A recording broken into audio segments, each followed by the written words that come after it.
გავიდეს რუსული ჯარი საქართველოდან ამ სახელწოდების მოძრაობას ქვეყანაში რუსეთიდან ჩამოსული სტუმრები იწყებენ. ცნობილმა რუსმა ჟურნალისტმა ვალერია ნავადვორსკაიამ და ყოფილმა დეპუტატმა კონსტანტინ ბარავოი მათი გეგმების შესახებ წუხელ აეროპორტშივე ისაუბრეს. კომენტარები საქართველოში მიმდინარე პოლიტიკურ პროცესებზეც გაკეთა.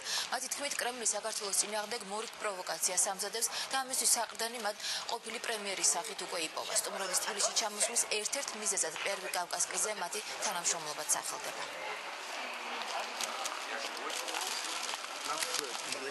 ჩვენ ვიწყებთ ბრძოლას იმისთვის, რომ რუსეთის ჯარისკაცებმა დატოვონ საქართველო და მზად ვართ ამას ნებისმიერი ხერხით მივაღწიოთ. მოვაწყობთ აქციებს აფხაზეთში, ოსეთში და მოსკოვშიც. საბჭოთა კავშირის აგრესიული ნაწილი რუსეთის სახით ახალი პროვოკაციისთვის ემზადება. საქართველოს ყავს საუკეთესო პრეზიდენტი მთელ პოსტსაბჭოთა სივრცეში. ეს კი რუსეთს რა თქმა უნდა არ აწყობს. მოსკოვი ცდილობს აქ ახალი დასაყრდენი იპოვოს. მოამზადოს სამოქალაქო ომის ნიადაგი და მესამე რეიხის დახმარებით თავისი გეგმები განახორციელოს. კრემლმა ეს ვერ მოახერხა ნოემბერში. ახლა კი ამის განხორციელებას ყოფილი პრემიერის დახმარებით შეეცდება. მოსკოვმა ფსონი სწორედ მასზე გააკეთა. კრემლისთვის ხელსაყრელია ჰქონდეს მუდმივი დაპირისპირება საქართველოსთან. ეს აუცილებელია ხელისუფლებისთვის ძალაუფლების შესანარჩუნებლად. ეს დამოკიდებულება იქნება სანამ მოსკოვში დემოკრატიის ნიავი არ დაუბერავს.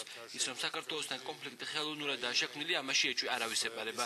მოსახლეობა კი პუტინის ტყვეობაშია. არა საინფორმაციო საშუალება, საიდანაც მოსახლეობა რეალურ ინფორმაციას შეიტყობს. სწორედ პირველი კავკასიური უნდა გახდეს სიმართლის შუქურა პოსტსაბჭოთა სივრცეში.